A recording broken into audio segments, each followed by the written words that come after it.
नमस्कार. स्वामीप्रसाद किचनमध्ये आपलं मनःपूर्वक स्वागत आहे. तर आज आपण खुसखुशीत आणि तोंडात टाकताच विरघळणारे आपण मस्त असे हे तिळगुळाचे लाडू बनवणार आहोत. घरामध्ये खाण्यासाठी 1 किलो किंवा अर्धा किलो याचं मी प्रमाण तुम्हाला सांगणार आहे. तर हे तिळगुळाचे लाडू हिवाळ्यामध्ये एकदम पौष्टिक असतात आणि हिवाळ्यामध्ये भरपूर प्रमाणात हे लाडू केले जातात. तर आपल्याकडे मकर संक्रांतीला या तीळ आणि गुळाच्या लाडूला खूप विशेष महत्त्व आहे. तर इथे बघितलात तुम्ही मी एक लाडू छान फोडून दाखवलेला आहे तुम्हाला. एकदम मस्त असे हे खुसखुशीत हे लाडू बनवलेले आहेत. तर आजपासून संक्रांत स्पेशल एकदम वेगळ्या-वेगळ्या मी रेसिपीज या स्वामीप्रसाद किचन चॅनलवरती मी टाकणार आहे. तर अशाच नवीन-नवीन रेसिपीसाठी तुम्ही माझ्या चॅनलवरती जर नवीन असाल, तर माझ्या स्वामीप्रसाद किचन या चॅनलला तुम्ही एक लाईक, शेअर आणि सबस्क्राईब करा. चला तर मग वेळ न घालता आपण रेसिपीला सुरुवात करूया. तर तिळगुळाचे लाडू बनवण्यासाठी लागणारं साहित्य बघूया. इथे मी अर्धा किलो तीळ घेतलेले आहेत आणि अर्धा किलो गूळ घेतलेला आहे. तर इथे मी 100 ग्रॅम शेंगदाणे घेतलेले आहेत. त्या शेंगदाण्याला छान भाजून त्याच्यावरची साल काढून घेतलेली आहे. तर इथे एक 4 चमचे तूप घेतलेलं आहे. तर हे झालं वजनी प्रमाण. तर तुम्हाला 1 किलो लाडू बनवायचे असतील, तर तुम्ही अशा पद्धतीने एक 2 वाट्या तीळ घ्यायचे त्या वाटीने आणि 2 वाट्या गूळ घ्यायचा आहे. आणि 1 वाटी भाजून घेतलेले शेंगदाणे घेतलेले आहेत आणि 4 चमचे तूप घेतलेलं आहे.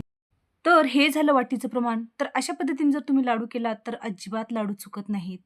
तर इथे मी गावरान पांढरे तीळ घेतलेले आहेत.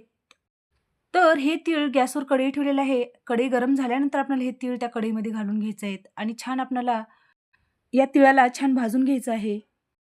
तर तीळ भाजताना कढई ही जाड तळाचीच घ्यायचं म्हणजे तीळ एकदम छान व्यवस्थित भाजले जातात. तर तुम्ही पातळ तळाची जर कढई घेतलात आणि हे तीळ भाजलात, तर ते तीळ करपण्याची शक्यता असते आणि लाडूची चव पण बिघडू शकते. तर आपण एक 5-6 मिनिटं आपल्याला मंद गॅस करून ह्या तिळाला भाजून घ्यायचं आहे. तर या तिळाला छान आपल्याला मंद गॅसवर छान ते तीळ फुलेपर्यंत आपल्याला भाजून घ्यायचं आहे. तर हे बघा आपले छान तीळ हे भाजले गेलेले आहेत आणि छान तडतडू पण लागलेले आहेत आणि या तिळाचा कलर पण बदललेला आहे. तर आपले हे व्यवस्थित तीळ भाजले गेलेले आहेत.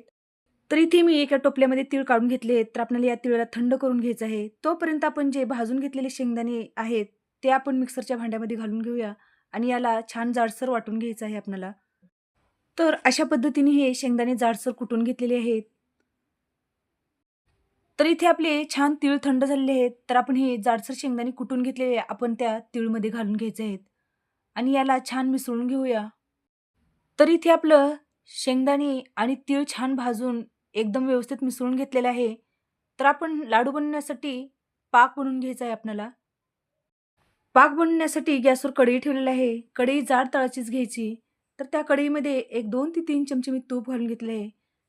तुम्ही तूप न घातलं तरी पण चालेल. तर तूप छान वितळल्यानंतर आपल्याला त्याच्यामध्ये गूळ घालून घ्यायचा आहे. गूळ शक्यतो बारीक चिरून किंवा बारीक फोडूनच घालायचा म्हणजे आपला पाक हे एकदम व्यवस्थित लवकर होतो. तर या गुळाला आपण छान उलथण्याने एकसारखं हात हलवत आपण मिक्स करून घ्यायचं आहे. नंतर आपल्याला त्याच्यामध्ये 1-2 चमचे पाणी घालून घ्यायचंय. पाणी घालण्याचं कारण म्हणजे आपण जेव्हा लाडू बनवतो, ते लाडू चिवट होत नाहीत म्हणून आपल्याला त्याच्यामध्ये 2 चमचे पाणी घालून घ्यायचं आहे. तर इथे आपल्याला छान उलथण्याने हे मंद गॅसवर हे गूळ विरघळवून घ्यायचं आहे. तर हे बघा आपलं छान एक 2 ते 3 मिनिटामध्ये आपला छान हे गूळ विरघळला गेलेला आहे. तर हे गूळ विरघळताना आपल्याला मंद गॅसवरच हे गूळ विरघळवून घ्यायचं आहे. तर आपलं हे गूळ छान शिजू लागलेलं आहे. तर छान या गुळाला बुडबुड्या पण आलेल्या आहेत. तर आपण थोडंसं हे गूळ तर थोडंसं आपण याला चेक करून घ्यायचं आहे. थोडंसं मी वाटीमध्ये पाणी घेतलेलं आहे. आपण हे जे पाक बनवून घेतलं आहे त्याच्यामध्ये 1, 2, 3 थेंब त्या पाण्यामध्ये घालून घ्यायचे आहेत. तर याच्यामधला पाक थंड झाल्यानंतर आपण हाताने चेक करून बघायचं आहे, की आपले हे पाक तयार झालेला आहे का नाही लाडू बनवण्यासाठी. तर थोडीशी आपल्या हाताला हे चेक करून बघितल्यानंतर थोडीशी जेली बनलेली आहे. तर आपलं व्यवस्थित हे पाक तयार झालेलं नाही. तर इथे मी आणखीन 3-4 मिनिटं हे पाक शिजवून घेतलेलं आहे आणि आणखीन थोडंसं आपण हे या पाण्यामध्ये पाक गुळाचा घालून घ्यायचा आहे. तर आपल्या लाडूसाठी बनवून तयार झाले का ते आपल्याला चेक करायचं आहे. तर अशा पद्धतीने आपले हे लाडूसाठी मस्त पाक बनवून तयार झालेला आहे. तर इथे गुळाचा पाक तुमचा लाडू बनण्यासाठी बनवून तयार झालेला आहे. तर आपण याच्यामध्ये तर हे भाजून घेतले तीळ आणि शेंगदाणे आपल्याला या पाकामध्ये घालून घ्यायचे आहेत. या स्टेपला आपण हे पटापट एकदम छान एकदम व्यवस्थित मिक्स करून घ्यायचं आहे. म्हणजे आपल्याला लाडू बनवण्यासाठी हे एकदम मिश्रण घट्ट होण्याची शक्यता असते. तर आपण जेवढा होतोय तेवढे पटापट आपल्याला हे तीळ, शेंगदाणे या पाकामध्ये मिक्स करून घ्यायचं आहे. तर इथे भाजून घेतलेले तीळ आणि शेंगदाणे छान आपल्या या गुळाच्या पाकामध्ये व्यवस्थित एकदम मिक्स झालेले आहेत. तर आपण याचे लाडू बनवायला घेऊया. तर हे लाडू बनवताना आपण एकदम लवकर बनवून घ्यायचं. गरम-गरम असतानाच हे लाडू जर बनवलात तुम्ही, तर हे लाडू छान एकदम लवकर वळले जातात आणि एकदम गोल गरगरीत हे लाडू वळले जातात. तर इथे मी लाडू बनवण्यासाठी हाताला थोडंसं थंड पाणी लावून घेतलेलं आहे आणि त्याच्यामधलं एक छोटासा गोळा घेऊन आपल्याला हे लाडू बनवायचे आहेत. तर खरं सांगते तुम्हाला मी हे लाडू बनवताना अजिबात हाताला पोळत नाही. कारण आपण हाताला पाणी लावलेलं आहे आणि एकदम मस्त पटापट हे लाडू वळले जातात. तर अशाच पद्धतीने मी हाताला थोडं पाणी लावून आणखीन एक तुम्हाला लाडू बनवून दाखवणार आहे. बघितलात तुम्ही एकदम पटकन होणारे हे लाडू आहेत. तर पहिल्यांदा आपल्याला जर वाटलं आपले हे लाडू एकदम व्यवस्थित गोल झाले नाही, तर आपण एकदाच हे लाडू बनवून घ्यायचं आणि पुन्हा नंतर आपल्याला जेव्हा सगळेच आपले लाडू झाल्यानंतर आपल्याला त्याला आकार देऊ शकता आपण. तर इथे आपले सगळेच लाडू बनवून तयार झालेले आहेत. तर हे लाडू एकदम छान व्यवस्थित गोल झालेले नाहीत म्हणून आपण थोडंसं आपल्याला या लाडूला आणखीन एक वेळेस थोडं हाताला पाणी लावून छान या लाडूला आपल्याला आकार देऊन घ्यायचा आहे. तर बघितलात ना, आपण मस्त आणखीन एक वेळेस या लाडूला छान आकार दिलेला आहे. तर आपला मस्त असा गोल गरगरीत आपला हे लाडू बनवून तयार झालेला आहे. तर अशाच पद्धतीने मी हे सगळ्याच लाडूला थोडंसं पाणी हाताला लावून छान या लाडूला आकार दिलेला आहे.